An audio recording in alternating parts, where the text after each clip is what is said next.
van my loopbaan het ek 'n liedjie opgeneem met die naam van Giade Roos, wat 'n immergroentreffer vir die volk geword het. En daardie jare het my vriend Sarel Maree vir my gesê, Cora, eendag is eendag, dan gaan jy weer 'n roosliedjie kry. En hier het ek kom nou.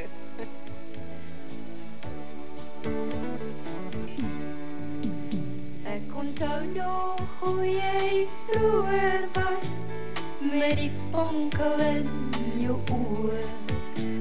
En nou staan net 'n skadu oor van jou.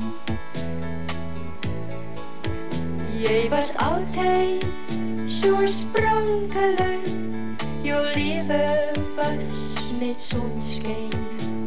En so sal ek jou altyd ook onthou. Ek bring vir jou